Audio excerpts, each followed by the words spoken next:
स्वागत है आप सभी का लोक बंधु के YouTube चैनल पर।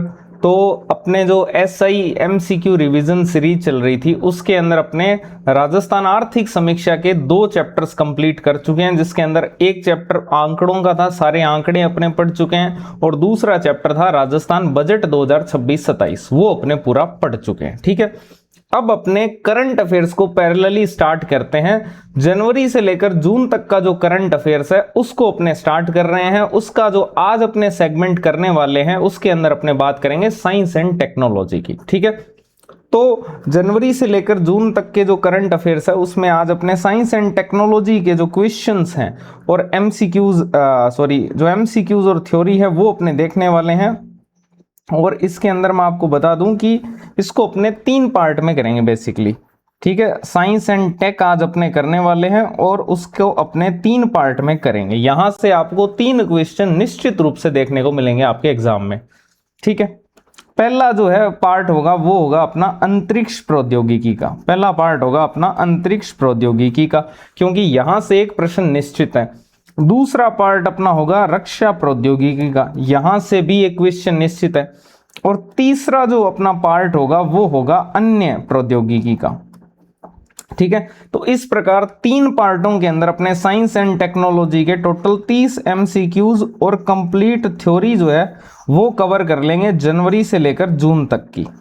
और जुलाई और 10 अगस्त तक का जो करंट अफेयर्स है वो तो मैं आपको अलग से पढ़ाने ही वाला हूं, लेकिन ये जो जनवरी से लेकर जून तक का करंट अफेयर्स है इसको अपने अलग अलग सेगमेंट के हिसाब से पढ़ेंगे। ठीक है, कंपाइलेशन मोड के अंदर, जैसे अपने सर्वे पढ़ रहे हैं। ठीक है, अब अपने इसको स्टार्ट करते हैं। तो इसके अपने साथ में क्वेश्चंस भी करेंगे, इंग्लिश हिंदी दोनों के अंदर हैं। ठीक है, और अपने साथ ही साथ इसकी थ्योरी पोर्शन को भी पढ़ेंगे, साथ ही साथ अपने इसका थ्योरी पोर्शन भी पढ़ेंगे। तो पहले मैं आपको कुछ थ्योरेटिकल पोर्शन पढ़ा देता हूं, उसके बाद में अपने इसके एमसीक्यूज कर लेंगे। तो आज की क्लास में अपने करने वाले हैं स्पेस टेक्नोलॉजी या फिर अंतरिक्ष प्रौद्योगिकी को, जिसके अंदर आपके सबसे पहले इसको भी 4 पार्ट्स में डिवाइड किया गया है। जिसका पहला पार्ट आता है जिसमें अपने इसरो और उसके जो भी राष्ट्रीय मिशन है उसको अपने देखने वाले हैं, और सबसे इंपॉर्टेंट पार्ट यही है। इसरो और जो राष्ट्रीय मिशन है इससे रिलेटेड जो भी करंट अफेयर्स है वो अपने देखने वाले हैं। सबसे पहली जो न्यूज है वो है आपके तृष्णा सैटेलाइट की। तृष्णा सैटेलाइट,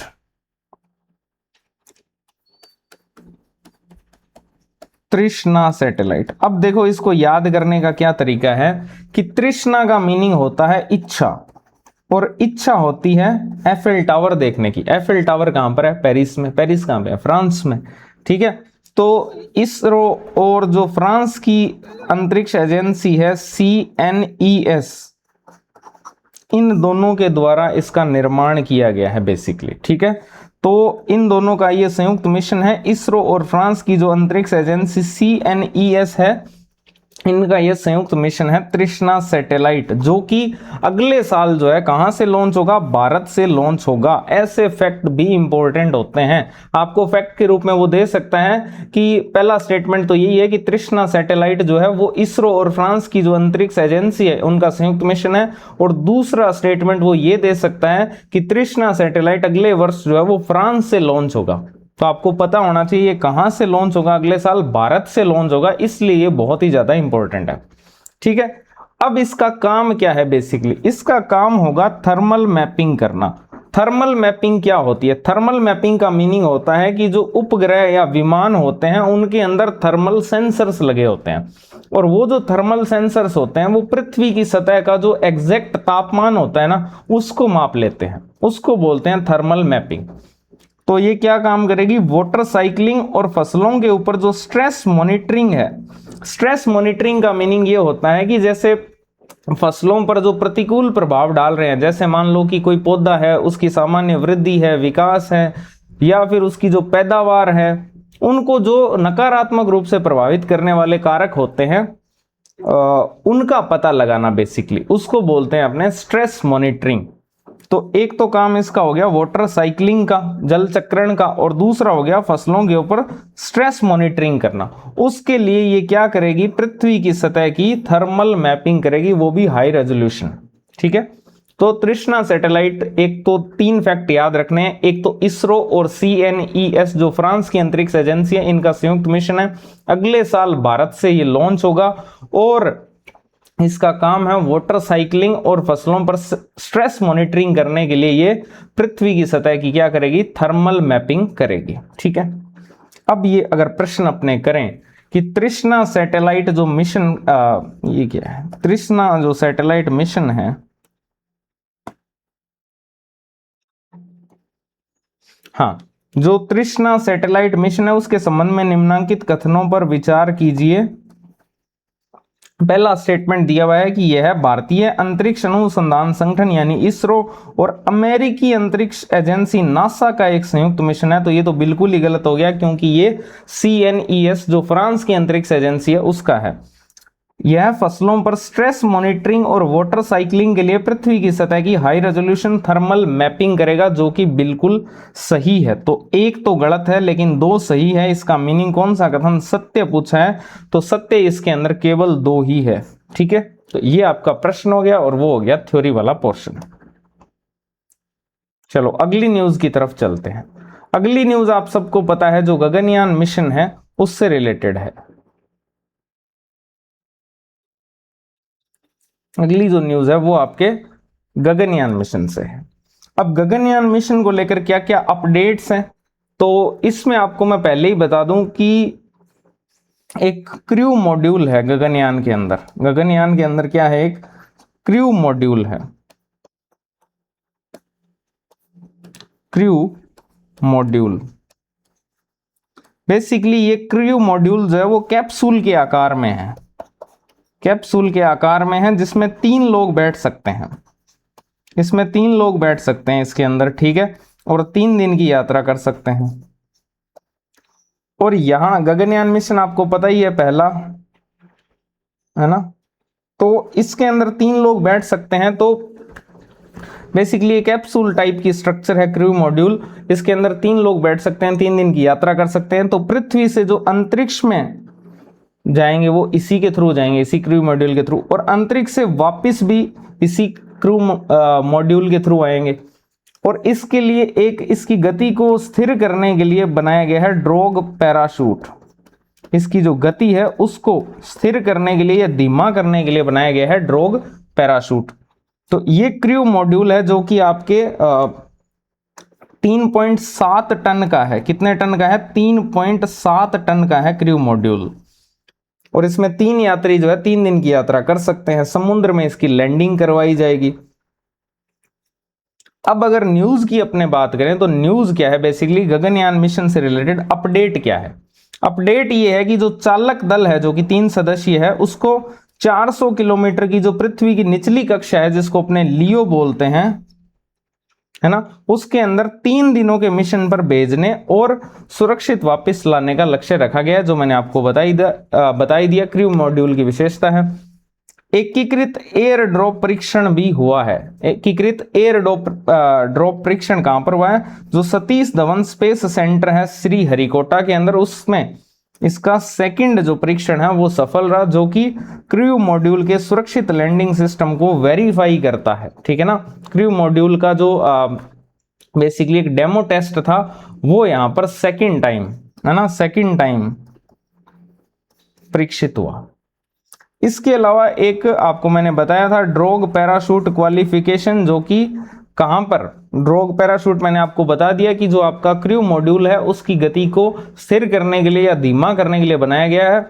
और ड्रॉग पैराशूट क्वालिफिकेशन कहां पर, DRDO की जो चंडीगढ़ स्थित रेल ट्रैक रॉकेट स्लेड सुविधा है उसके अंदर इसका सफल परीक्षण किया गया। ये जो ड्रॉग पैराशूट है इनका बेसिकली आप पहले तो इनका परीक्षण किया जाता है, डेमो परीक्षण किया जाता है।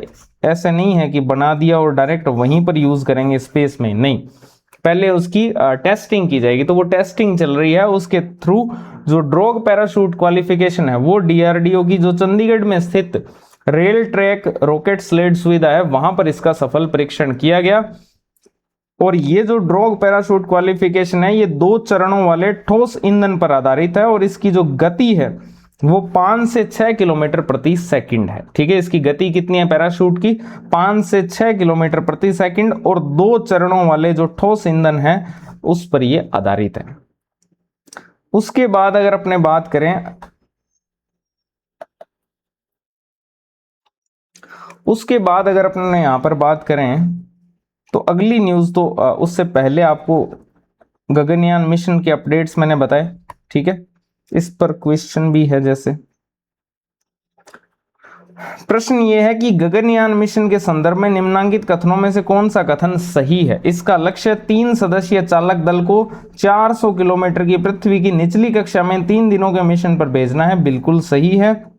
क्रायोजेनिक इंजन, ऐसा मिक्स कर दिया क्वेश्चंस को, है ना। ठीक है, अगला इसमें आता है क्रायोजेनिक इंजन से रिलेटेड अपडेट। ठीक है, क्रायोजेनिक इंजन से रिलेटेड क्या अपडेट है? जो CE-20 बेसिकली जो क्रायोजेनिक इंजन होते हैं CE-20, इससे रिलेटेड क्या अपडेट है। लेकिन इससे पहले आपको यह पता होना चाहिए कि जो क्रायोजेनिक इंजन होते हैं इनके अंदर द्रव हाइड्रोजन और द्रव ऑक्सीजन का यूज किया जाता है। अब द्रव हाइड्रोजन क्या होती है कि जो -250 डिग्री सेंटीग्रेड के ऊपर जो गैस है वो आपके द्रव हाइड्रोजन होती है, और द्रव ऑक्सीजन, इन दोनों का जो है इस क्रायोजेनिक इंजन के अंदर यूज किया जाता है।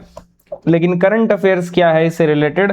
तो महेंद्रगिरी जो तमिलनाडु के अंदर है वहां पर इसका सफल ग्राउंड और मानव परीक्षण जो है वो संपन्न हुआ है। क्रायोजेनिक इंजन का ग्राउंड और मानव परीक्षण जो है वो संपन्न किया गया है। ये पूरी तरह से स्वदेशी है, और जो आपके भारी रॉकेट है LVM-3 उसकी पेलोड क्षमता जो है उसको बढ़ाएगा। पेलोड क्या करते हैं? भार को एक स्थान से दूसरे स्थान पर ले जाते हैं, तो उसी की जो है पेलोड क्षमता को बढ़ाने के लिए इसका सफल परीक्षण हुआ है। और भारत ये तकनीक रखने वाला दुनिया का 6ठा देश है। क्रायोजेनिक इंजन वाली तकनीक रखने वाला भारत दुनिया का कौन सा देश है? 6ठा, 6th।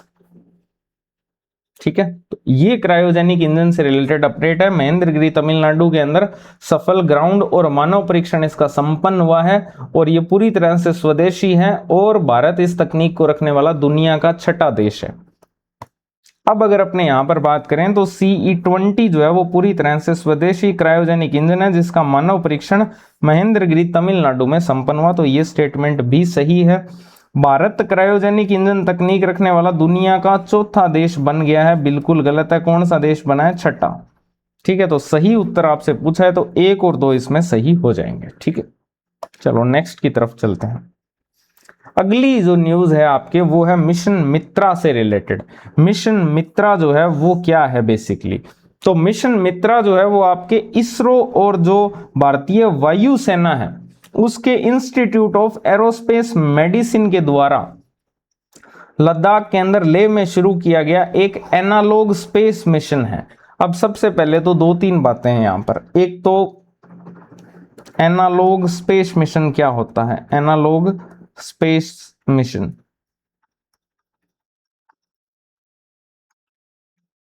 एनालॉग स्पेस मिशन क्या होता है? तो एनालॉग स्पेस मिशन का मीनिंग होता है एक टाइप का डेमो कि जो स्पेस मिशन है वो अंतरिक्ष में आपके नकली, आप इसको बोल सकते हो, आप एक नकली या फिर कृत्रिम स्पेस मिशन आप इसको बोल सकते हो, जो कि वास्तविक जो अंतरिक्ष अन्वेषण होती है उसकी परिस्थितियों का पता लगाता है और उनकी जो चुनौतियां होती है उसकी ये नकल करता है। उसको बोलते हैं एनालॉग स्पेस मिशन।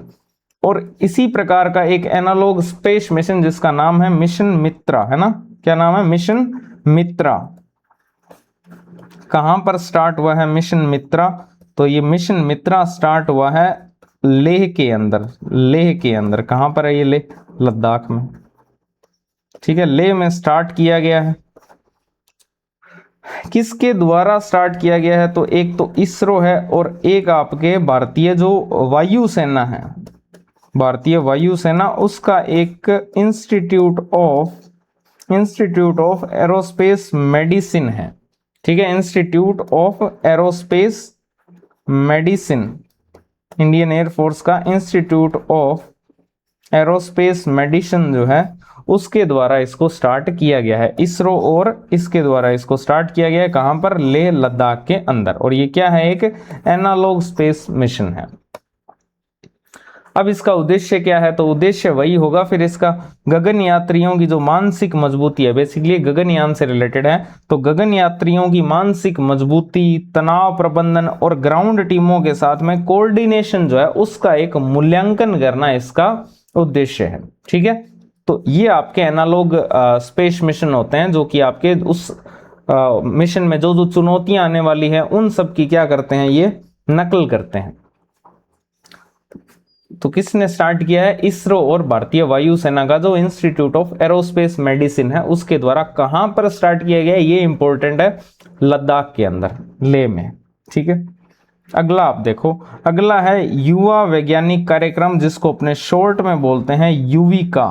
युवा वैज्ञानिक कार्यक्रम युविका जो है, जो कि इसरो का ही है, ये 2019 से जो है वो जारी किया गया है। युविका जो है वो 2019 से जारी किया गया कार्यक्रम है, जो कि कक्षा 9 के जो छात्र हैं उनको अंतरिक्ष विज्ञान से जोड़ने के लिए मुफ्त आवासीय ग्रीष्मकालीन कार्यक्रम है। ठीक है, इसमें ग्रामीण क्षेत्र के छात्रों के लिए 15% का आरक्षण है, 15% का आरक्षण है ग्रामीण क्षेत्र के छात्रों के लिए। तो ये युविका है आपके युवा वैज्ञानिक कार्यक्रम जिसको अपने बोलते हैं, जो कि वर्ष 2019 में स्टार्ट हुआ था। कक्षा 9 के जो छात्र होते हैं उनको अंतरिक्ष विज्ञान से जोड़ने के लिए एक मुफ्त आवासीय ग्रीष्मकालीन कार्यक्रम है, जिसमें ग्रामीण क्षेत्र के जो छात्र हैं उनके लिए 15% का आरक्षण भी इसमें है। ठीक है, अगला प्रश्न अपने देखते हैं यहां पर। अगला प्रश्न युविका से ही रिलेटेड है कि जो युवा वैज्ञानिक कार्यक्रम युविका है उसके संदर्भ में निम्नांकित कथनों पर विचार कीजिए। यह कार्यक्रम वर्ष 2019 से निरंतर जारी है, बिल्कुल सही है। यह कक्षा 11 के छात्रों को अंतरिक्ष विज्ञान से जोड़ने के लिए एक मुफ्त आवासीय ग्रीष्मकालीन कार्यक्रम है, बिल्कुल गलत है, कक्षा 9 है। ठीक है, ग्रामीण क्षेत्र के छात्रों के लिए 15% का आरक्षण इसमें है। कौन से सत्य हैं, ये तो बिल्कुल सत्य है, इसमें 1 और 3 आपके सत्य हो जाएंगे। ठीक है, चलो नेक्स्ट, नाविक प्रणाली। नाविक आप सबको पता है भारत की जो नौवहन प्रणाली है जिसको अपने नाविक बोलते हैं, यानी कि navigation with Indian constellation, navigation with Indian constellation. तो ये जो नाविक प्रणाली है इससे रिलेटेड अपडेट क्या है, इससे रिलेटेड अपडेट ये है कि IRNS S1F जो है उसकी परमाणु घड़ी ने काम करना बंद कर दिया है। अब इसकी मैं आपको पूरी डिटेल समझा देता हूं।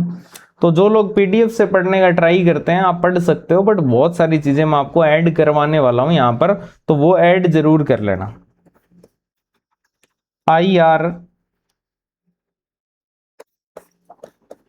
IRNS S1F ये भारत का एक नौवहन उपग्रह है। ठीक है ना, ये भारत का जो है 6ठा नौवहन उपग्रह है, 6th नौवहन उपग्रह है, 6ठा नौवहन उपग्रह है भारत का ये, जिसका कि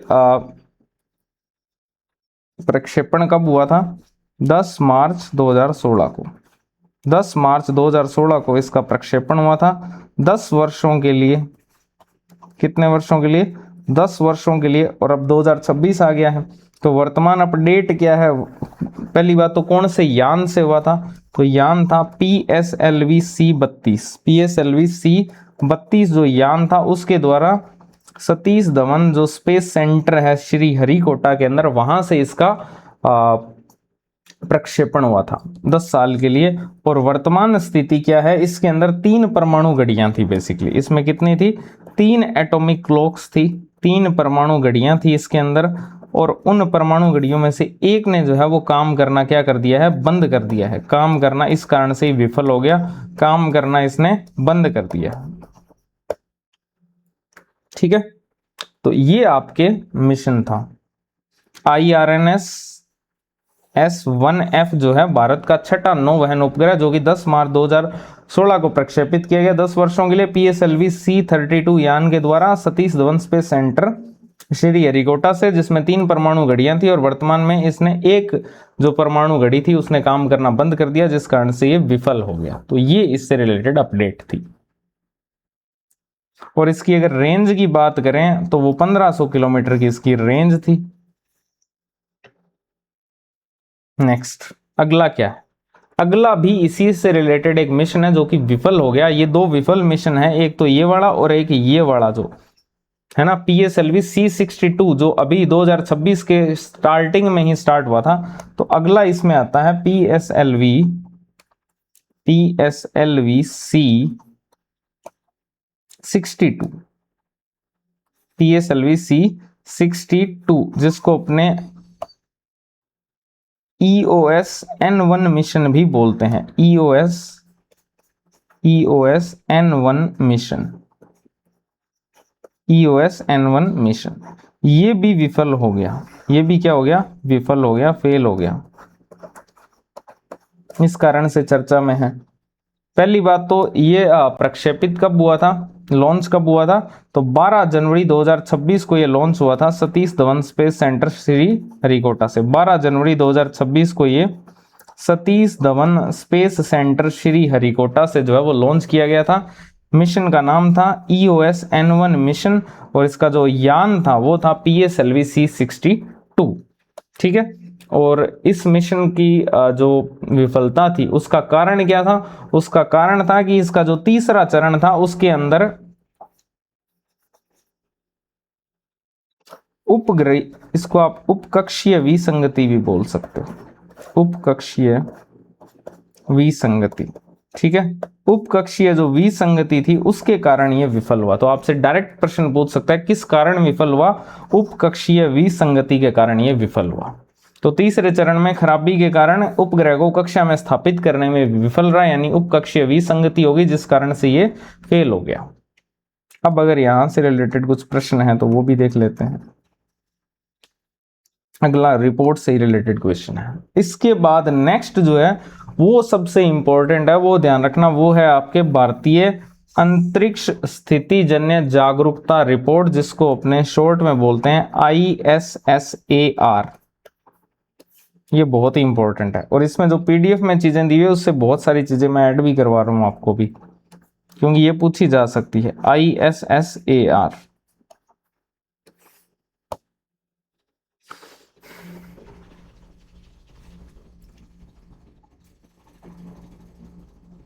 इसका पूरा नाम क्या है, तो इसका पूरा नाम है आपके भारतीय अंतरिक्ष स्थिति जन्य जागरूकता रिपोर्ट, जिसको शॉर्ट में अपने ISSAR बोलते हैं। और ये जो रिपोर्ट है ये जारी किसने की है, ये जारी की है इसरो ने। किसने जारी की है ये रिपोर्ट, इसरो ने ये जारी की है। और इस रिपोर्ट की अगर अपने यहाँ पर बात करें तो ये रिपोर्ट कब जारी की गई बेसिकली, तो ये रिपोर्ट जारी की गई जो आपके SMOPS था, SMOPS 2026 जो था, जो कि बेंगलुरु में हुआ था, उस सम्मेलन के दौरान जो है इसको जारी किया गया था। इसका पूरा नाम क्या है, तो इसका पूरा नाम है अंतरराष्ट्रीय सम्मेलन ऑन स्पेसक्राफ्ट मिशन ऑपरेशंस, है ना। इसका जो सेकंड वर्जन, सेकंड संस्करण था जो कि बेंगलुरु में आयोजित हुआ, वहां पर जो है इसरो ने ये ISSAR 2025 जो है वो जारी की।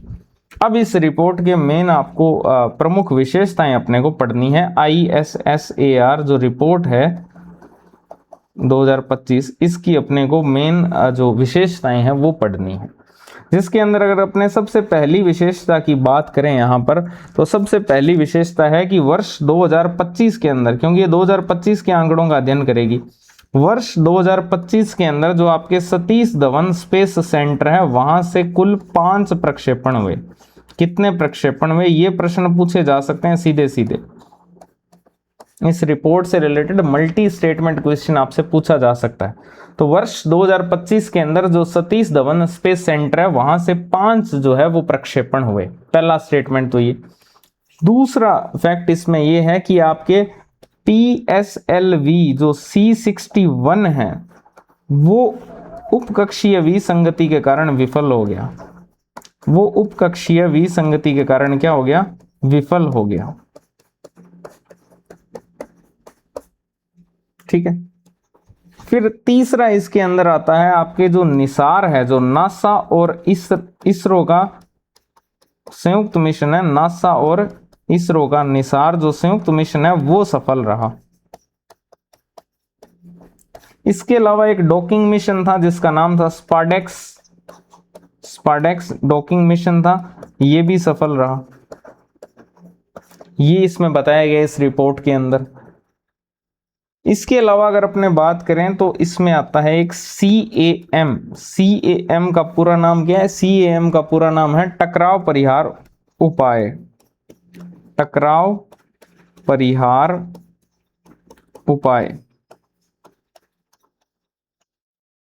ठीक है, टकराव परिहार उपाय। इंडिया के कॉन्टेक्स्ट में देख रहे हैं इनको अपने, ठीक है ना, इनको अपने इंडिया के कॉन्टेक्स्ट में देख रहे हैं।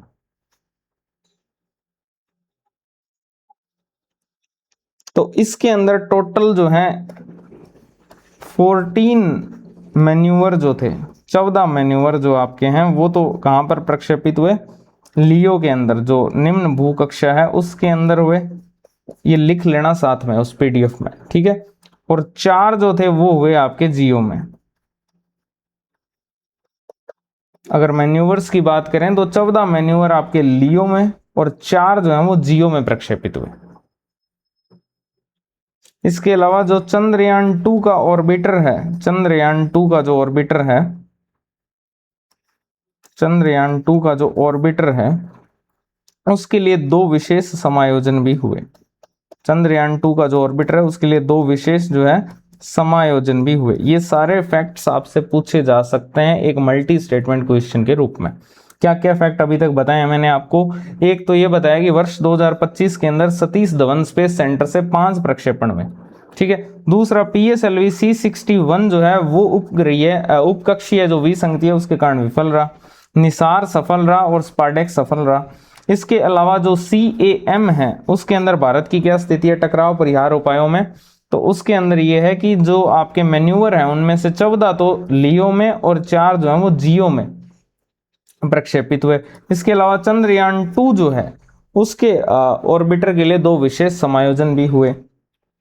और क्या क्या है इसमें? इसके अलावा अगर ओवरऑल पूरे विश्व की बात करें तो विश्व की स्थिति क्या है 2025 में स्पेस टेक्नोलॉजी के अंदर? तो टोटल 325 जो है वो प्रक्षेपण हुए। कुल कितने प्रक्षेपण हुए? 325 जो है वो टोटल प्रक्षेपण हुए, जिसमें से 315 जो है, सॉरी 328 जो है वो आपके प्रक्षेपण हुए। कितने हुए? 328 प्रक्षेपण हुए, जिसमें से 315 जो है वो सफल रहे। 315 जो है वो सफल रहे 2025 के अंदर। 328 जो है वो प्रक्षेपण में, जिसमें से 315 जो है वो तो सफल रहे।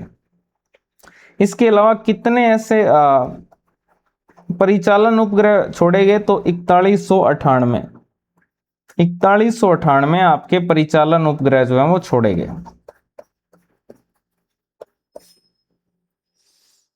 ठीक है। तो ये इस रिपोर्ट में आपको एड ऑन करना है इसके अंदर। इसके अलावा और क्या क्या है इस रिपोर्ट की विशेषताएं?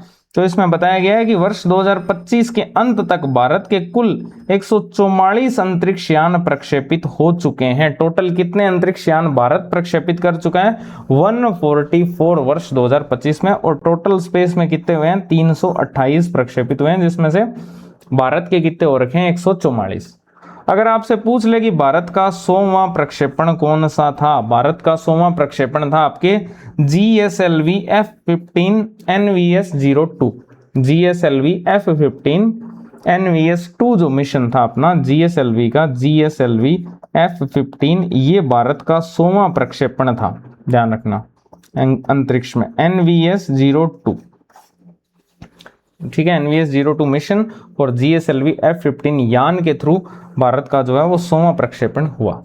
इसके अलावा अगर अपने बात करें सरकारी उपग्रहों की, तो सरकारी निजी इसमें से माइनस कर रहे हैं अपने निजी कंपनियों के। सरकारी उपग्रहों के अंदर अगर अपने बात करें तो उनमें से 22 तो लियो के अंदर और 31 जो है वो जियो कक्षा में सक्रिय हैं।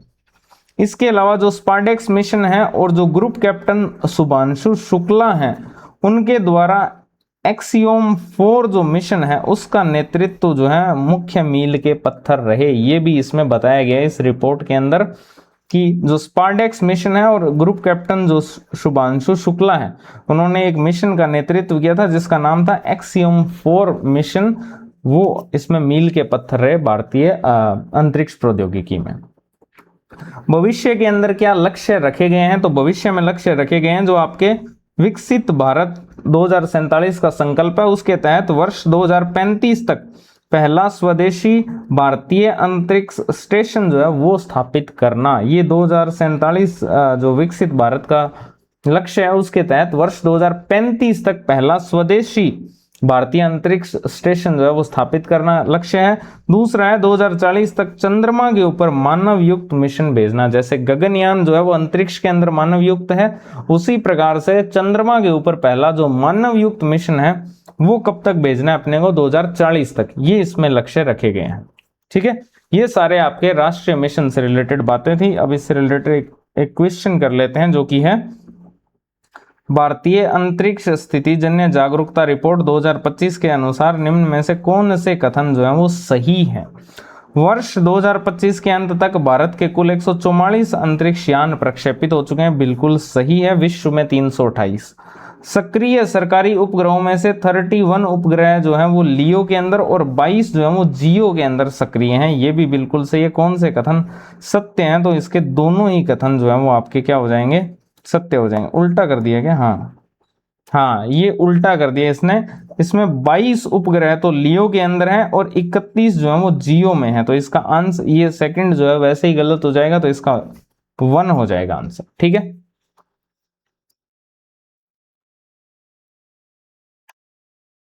चलो अब अगले सेगमेंट की तरफ चलते हैं जो कि अपना है निजी अंतरिक्ष क्षेत्र और स्टार्टअप्स का।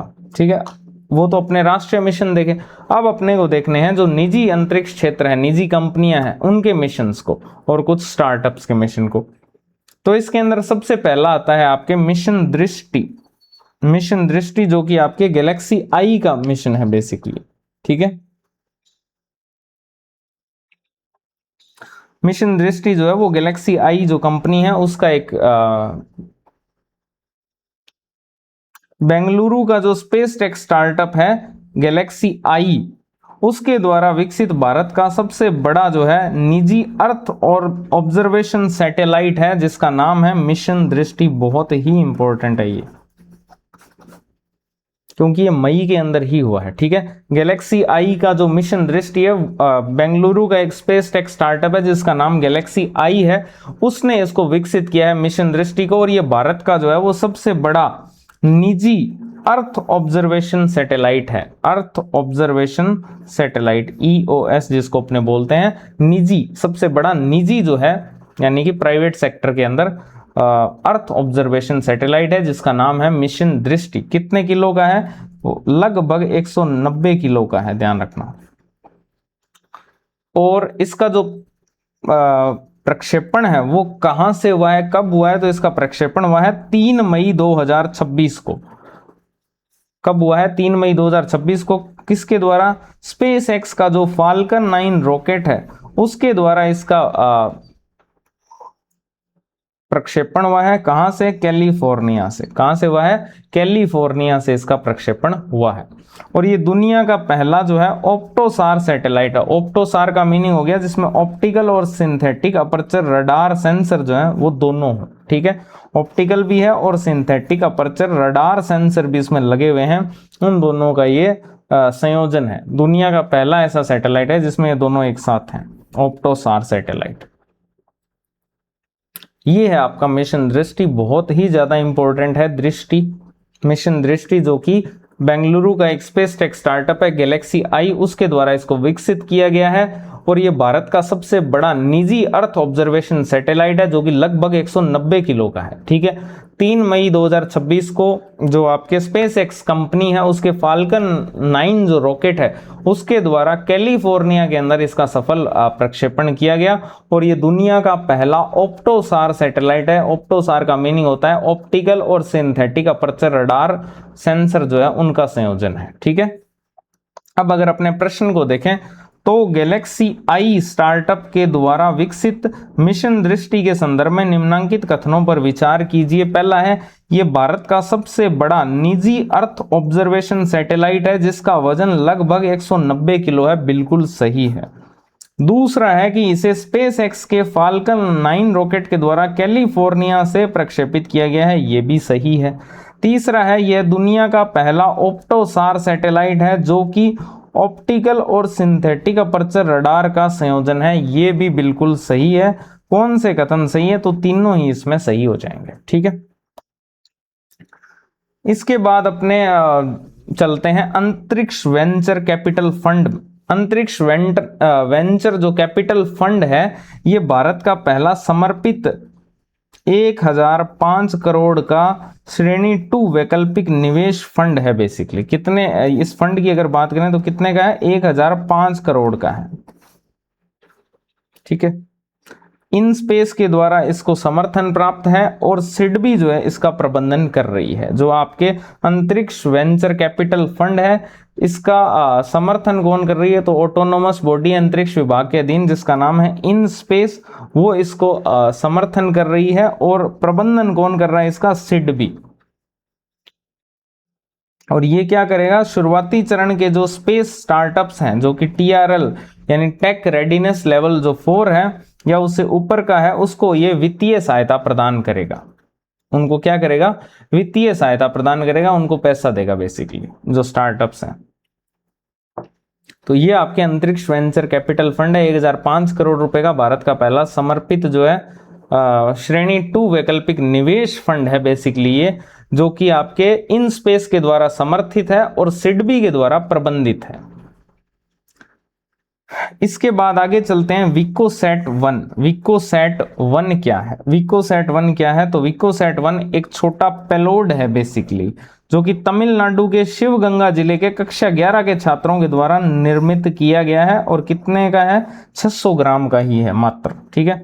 एक छोटा पेलोड है। तो ये आपसे पूछा जा सकता है कि विकोसैट जो है, विकोसैट 1 वो क्या है? तो ये एक छोटा पेलोड है जिसका निर्माण किया है तमिलनाडु के शिवगंगा जिले के अंदर कक्षा 11 के जो छात्र हैं उन्होंने इसका निर्माण किया है। कितने ग्राम का है? 600 ग्राम का है विकोसैट 1। और इसको अगर अपने बात करें तो इसको किसके लिए भेजा गया है? तो हीलियम गुब्बारे से समताप मंडल जो है उसके अंदर कवक बीजाणुओं के अध्ययन के लिए इसको भेजा गया है। किसके लिए भेजा गया है? कवक बीजाणुओं के अध्ययन के लिए इसको भेजा गया है, हीलियम गुब्बारे से समताप मंडल के अंदर। किसके थ्रू भेजा गया है? तो हीलियम गुब्बारे के थ्रू इसको भेजा गया है। कहां पर?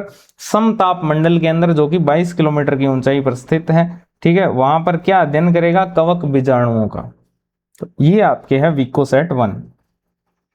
अगला आता है इसमें 3D printed booster engine ignite. 3D printed booster engine ignite. अब ये क्या चीज है? तो ये आपके एक बूस्टर इंजन है जिसका नाम एग्नाइट है, 3D प्रिंटेड है। चेन्नई के स्पेस टेक स्टार्टअप जो है अग्निकुल कॉस्मोस, इसका नाम आपने पहले सुना होगा। ये चेन्नई का एक स्पेस टेक स्टार्टअप है अग्निकुल कॉस्मोस, उसके द्वारा इसका विकास किया गया है। और ये 1 मीटर लंबा है, ध्यान रखना।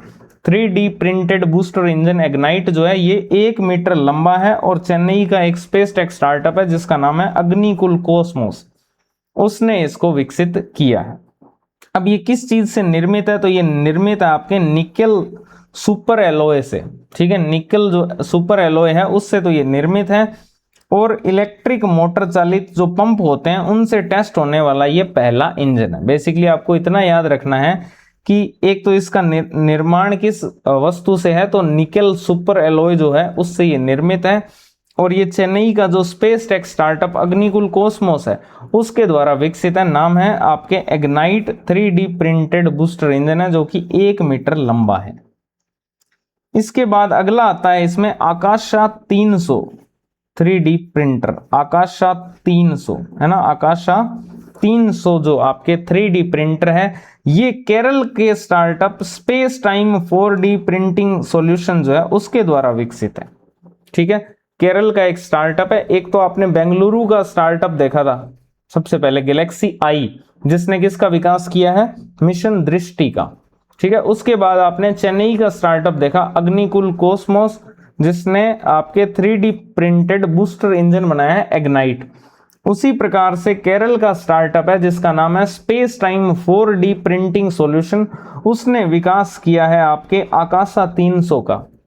ये एक 3D प्रिंटर है, उच्च तापमान वाला औद्योगिक ग्रेड का 3D प्रिंटर है जिसे इसरो को जो है वो डिलीवर किया गया है। तो आपसे सीधा सीधा पूछ सकता है वो कि आकाशा 300 जो 3D प्रिंटर है उसका निर्माण किसने किया है? केरल के startup space time 4D printing solution. इसके बाद में पिक्सल और इनस्पेस जो है इनके बीच में समझौता हुआ है। दो कंपनियां हैं बेसिकली, एक है पिक्सल और एक है आपके इनस्पेस, इन दोनों के बीच में एक समझौता हुआ है।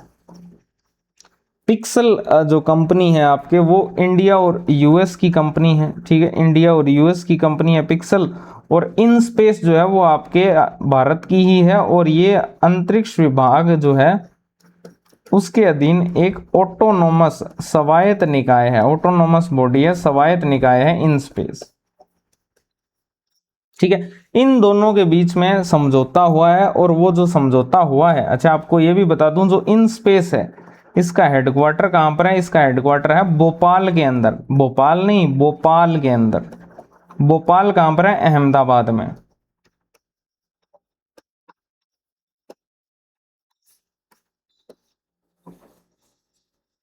ठीक है, इन दोनों के बीच में एक समझौता हुआ है। समझौता क्या हुआ है कि पिक्सल ने भारत के पहले निजी पृथ्वी अवलोकन सैटेलाइट समूह के लिए, भारत के पहले निजी जो अर्थ ऑब्जर्वेशन सैटेलाइट समूह है उसके लिए इन स्पेस के साथ में 1200 करोड़ रुपए से अधिक का जो है वो समझौता किया है।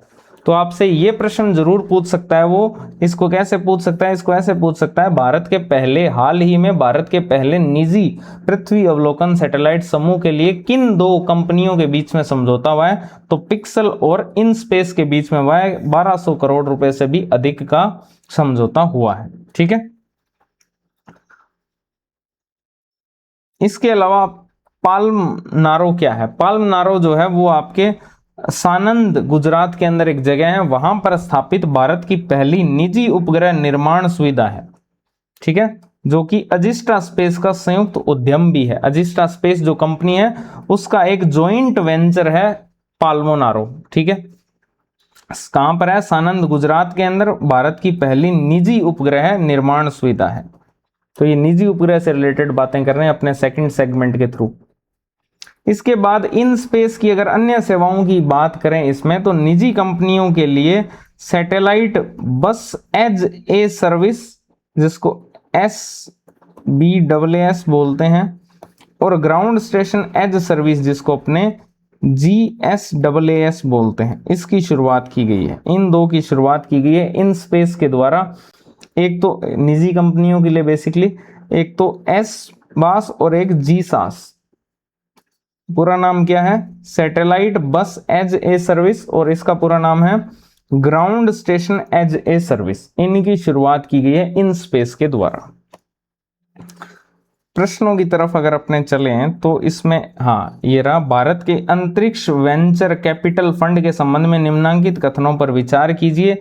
ये भारत का पहला समर्पित 1005 करोड़ का श्रेणी 2 का वैकल्पिक निवेश फंड है, बिल्कुल सही है। इन स्पेस के द्वारा यह समर्थित है और सिडबी के द्वारा यह प्रबंधित है।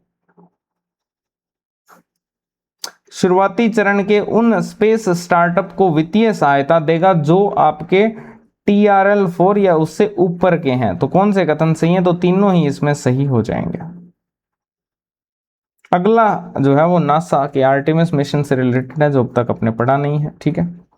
अब अपने जो तीसरा सेगमेंट है इसके अंदर अंतरिक्ष प्रौद्योगिकी का, उसके अंदर अपने अंतरिक्ष जो अंतरराष्ट्रीय अंतरिक्ष मिशन है और जो खगोल विज्ञान है उससे रिलेटेड न्यूज पढ़ने वाले हैं, ठीक है। पहले अपने जो नेशनल मिशन थे वो पढ़े, उसके बाद में जो निजी मिशन थे वो पढ़े, और अब अपने इंटरनेशनल जो मिशन हैं वो अपने देखने वाले हैं। तो ये पहला इसमें आता है नासा आर्टेमिस मिशन जो सीरीज है उसके अंदर जो एक तो आर्टेमिस 2 है, एक आर्टेमिस 3 है। सबसे पहले इसमें देखते हैं नासा का आर्टेमिस जो मिशन है, जो आपका आर्टेमिस मिशन 3 जो है, आर्टेमिस मिशन 3, इसको अपने देखते हैं।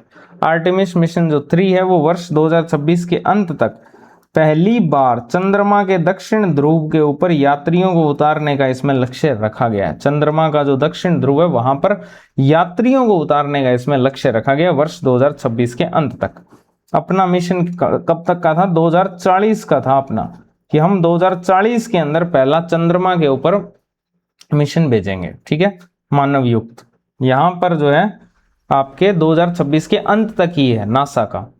चालक दल के जो आपके 4 यात्री हैं उनकी घोषणा हो चुकी है, कौन कौन इसमें जाएंगे। तो उसमें कौन कौन आते हैं, एक तो रैंडी ब्रेसनिक आते हैं, एक आपके फ्रैंक रूबियो आते हैं, एक आंद्रे डगलस आते हैं और एक लुका पर मिटानो आते हैं। अगर आप पूरे नाम याद नहीं कर पाओ तो पहले पहले नाम याद कर सकते हो, रैंडी, फ्रैंक, आंद्रे और लुका, ठीक है।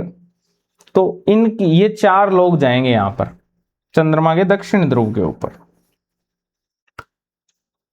इसमें स्पेस एक्स और जो ब्लू ओरिजिन कंपनियां उनके चंद्रयानों का कक्षा में परीक्षण किया जाएगा। इसमें स्पेस एक्स और जो ब्लू ओरिजिन है उनके चंद्रयानों का परीक्षण जो है वो किया जाएगा। और आर्टेमिस 2 जो मिशन था उसमें 10 दिनों का पहला मानवयुक्त मिशन था, जो कि चंद्रमा के चारों ओर जो फ्लाई बाई था, है ना, जो आपके फ्लाई बाई था, हाइड्रोजन लीक के कारण मार्च 2026 तक ये टाल दिया गया था। जो आर्टेमिस 2 मिशन था, आर्टेमिस मिशन की जो सीरीज चल रही है उसके अंदर आर्टेमिस 2 जो मिशन था वो आपके 10 दिनों का ही मिशन था, मानव युक्त मिशन था, लेकिन ये हाइड्रोजन लीक के कारण मार्च 2026 तक इसको टाल दिया गया था। और आर्टेमिस 3 जो मिशन है वो आपके वर्ष 2026 के अंत तक पहली बार चंद्रमा के दक्षिण ध्रुव पर यात्री जो हैं वो उतारे जाएंगे। और 4 यात्रियों की घोषणा हो चुकी है, Randy Bresnik, Frank Rubio, Andre Douglas और लुका परमिटानो। अगला आता है आपके नासा साइक मिशन। नासा का जो साइक मिशन है वो आपके लॉन्च हुआ है 13 अक्टूबर 2023 को फाल्कन हैवी रॉकेट के थ्रू। और ये मंगल और जो बृहस्पति है उनके बीच में स्थित जो धात्विक क्षुद्र ग्रह हैं 16 साइकी उसका अध्ययन करने वाला रोबोटिक मिशन है, जो कि अगस्त 2029 के अंदर पहुंचेगा, ठीक है। नासा का साइक मिशन है। प्रश्न क्या था, आर्टेमिस मिशन के संदर्भ में कौन से कथन जो है वो सही हैं।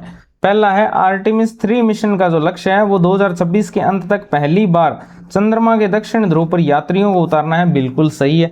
आर्टेमिस सेकंड जो है वो पहला 10 दिनों का मानव युक्त फ्लाई बाई मिशन है, जिसे हाइड्रोजन लीक के कारण मार्च 2026 तक टाल दिया गया था, बिल्कुल सही है। कौन से कथन सही है, तो दोनों ही सही। इसके बाद तो आपके डिफेंस टेक के क्वेश्चन आने लग गए।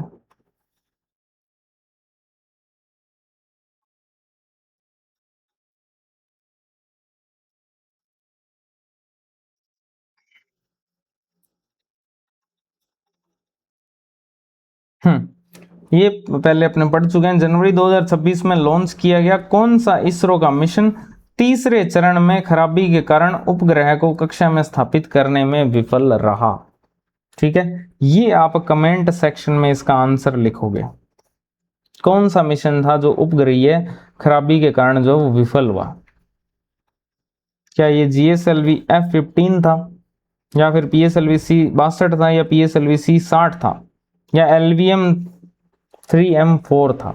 तो ये क्यों लिखा हुआ है यहां पर, क्योंकि ये भारत का 100वां मिशन था। जो खराबी के कारण विफल रहा वो था आपके PSLV C-60 EOS N1 mission, ठीक है। C-62 था शायद, C-62 आई थिंक।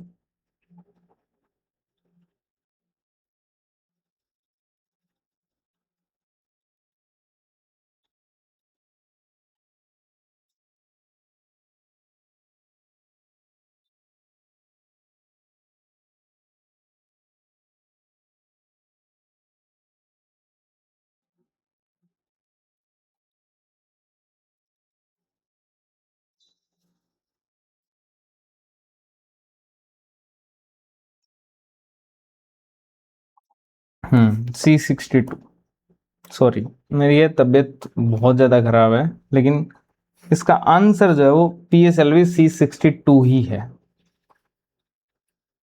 C-60 नहीं है इसका आंसर, ठीक है। इसका आंसर क्या है, PSLV C-62 US N1।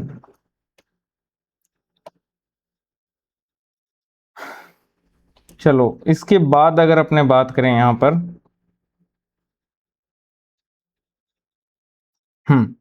इसके बाद अपने बात करें तो हेवन वन है। हेवन वन क्या है? तो अमेरिकी कंपनी है VAST वास्ट, उसके द्वारा विकसित दुनिया का पहला वाणिज्यिक अंतरिक्ष स्टेशन है। हेवन वन क्या है? दुनिया का पहला वाणिज्यिक अंतरिक्ष स्टेशन है। अंतरिक्ष स्टेशन है जो आपने ऊपर पढ़ा था, भारत 2035 तक जो है वो पहला जो है स्वदेशी अंतरिक्ष स्पेस स्टेशन बनाएगा। उसी प्रकार से दुनिया का पहला जो वाणिज्यिक कमर्शियल, जिसको अपने बोलते हैं, दुनिया का पहला जो कमर्शियल स्पेस स्टेशन है वो जो है विकसित किया गया है अमेरिकी कंपनी वास्ट के द्वारा। ये प्रश्न पूछा जा सकता है, किसके द्वारा विकसित है? वास्ट के द्वारा, VAST। ठीक है, ये अमेरिकी कंपनी है, इसने इसका विकास किया है, जिसे वर्ष 2027 की शुरुआत के अंदर स्पेस एक्स का जो फाल्कन 9 रॉकेट है उससे इसको लॉन्च किया जाएगा। हेवन वन नाम है, ध्यान रखना। दुनिया का पहला कमर्शियल अंतरिक्ष स्टेशन है जो कि वास्ट के द्वारा विकसित किया गया है, और वर्ष 2027 की शुरुआत में स्पेस एक्स का जो फाल्कन 9 रॉकेट है उससे इसको लॉन्च किया जाएगा। Blue ghost mission, blue ghost mission जो है वो आपके, अगर अपने बात करें ब्लू गोस्ट मिशन, ये है एग्जैक्ट ब्लू गोस्ट मिशन। तो ब्लू गोस्ट मिशन जो है वो चंद्रमा के ऊपर सफल सॉफ्ट लैंडिंग करने वाला निजी क्षेत्र का पहला अंतरिक्ष यान है। बेसिकली 2025 की जो रिपोर्ट थी वैश्विक, उसके अनुसार ब्लू गोस्ट मिशन जो 1 है वो चंद्रमा के ऊपर सफल लैंडिंग करने वाला निजी क्षेत्र का पहला अंतरिक्ष यान है। अगर अपने कुछ खगोलीय खोजों की बात करें यहां पर,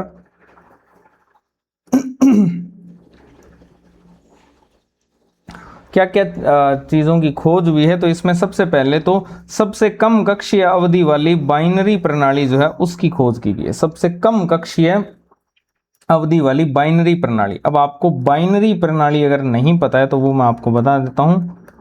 बाइनरी सिस्टम, बाइनरी सिस्टम आप सबको पता है इस टाइप से, ये आपने पढ़ा होगा, ये एनालॉग साइंस होते हैं। ठीक है, साइन वेव का ग्राफ है ये, और उसी प्रकार से ये जो होता है ये अंकीय सिग्नल होते हैं, इनको बोलते हैं डिजिटल सिग्नल्स। ठीक है, जो कि आपके बाइनरी सिस्टम पर आधारित होते हैं, जिसमें 2 ही अंक होते हैं, एक होता है 0 और एक होता है 1।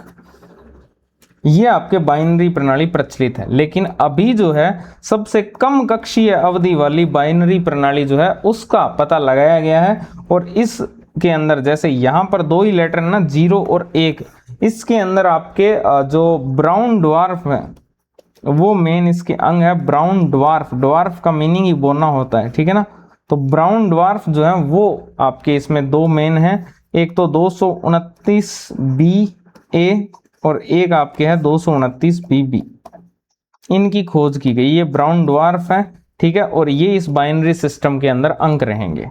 ठीक है, तो वैज्ञानिकों ने ब्राउन ड्वार्फ डेजर्ट के अंदर जो है वो एक ब्लू स्ट्रैंगलर तारे की परिक्रमा कर रहे हैं, जो भूरे बोने हैं, ब्राउन ड्वार्फ जिसको अपने बोलते हैं, जो कि सूर्य के द्रव्यमान का 0.056 गुना है। ये सब आपको याद नहीं करने होते हैं। ठीक है, इसकी खोज की है, जिसकी कक्षीय अवधि मात्र 5.6 घंटे ही है। ये आपको याद करना है कि इसकी कक्षीय अवधि कितनी है, तो इसकी कक्षीय अवधि है 5.6 घंटे, मात्र 5.6 घंटे ही इसकी कक्षीय अवधि है। तो ये सबसे कम कक्षीय अवधि वाली बाइनरी सिस्टम है, जो कहां पर खोजी गई है? ब्राउन ड्वार्फ डेजर्ट के अंदर ब्लू स्ट्रैगलर तारे की परिक्रमा कर रहे एक भूरे बोने की जो है वो खोज की गई। 229BA और 229BB, ये 2 इसके अंदर अंक रहेंगे। इसके बाद अगर अपने बात करें तो युग्मित अस्थिर जो सुपरनोवा है इनकी खोज की गई है। ऐसे तारों के विस्फोट के प्रमाण मिले हैं जो पीछे न्यूट्रॉन तारा या ब्लैक होल जैसा कुछ भी अवशेष नहीं छोड़ते हैं, उनको बोलते हैं युग्मित अस्थिर सुपरनोवा। कोई खास नहीं, ठीक है।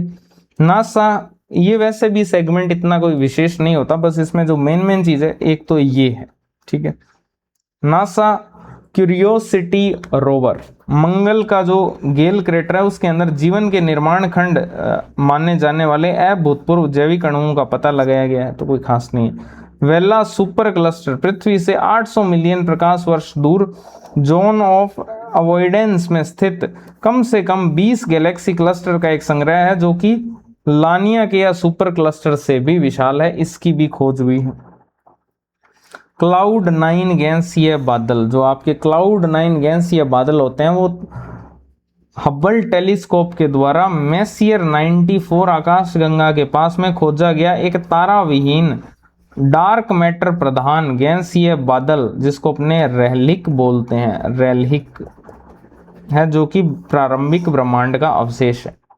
प्रारंभिक ब्रह्मांड का जो अवशेष है जिसको अपने बोलते हैं क्लाउड 9 गैसीय बादल, उसकी खोज हुई है हब्बल टेलीस्कोप के द्वारा मेसियर 94 आकाशगंगा के पास में तारा विहीन डार्क मैटर प्रधान गैसीय बादल है, जो कि प्रारंभिक ब्रह्मांड का अवशेष है। ठीक है, लास्ट खोज क्या है?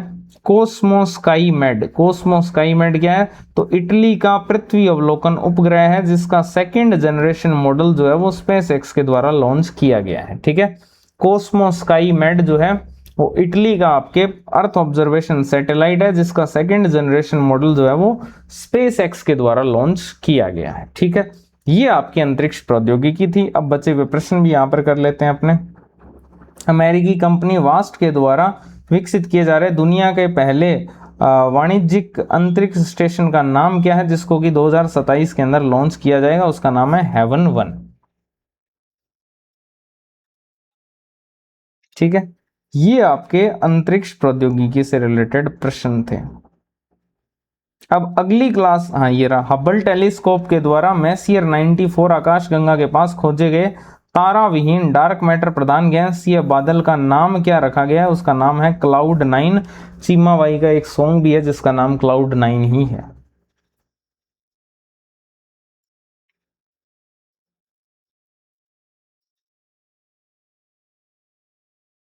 ठीक है, ठीक है, तो ये आपके स्पेस टेक की पूरी थ्योरी होगी जनवरी से जून तक की, और सारे के सारे क्वेश्चन होंगे। ठीक है, थैंक यू वेरी मच। मिलते हैं अगली क्लास में डिफेंस टेक्नोलॉजी के साथ में।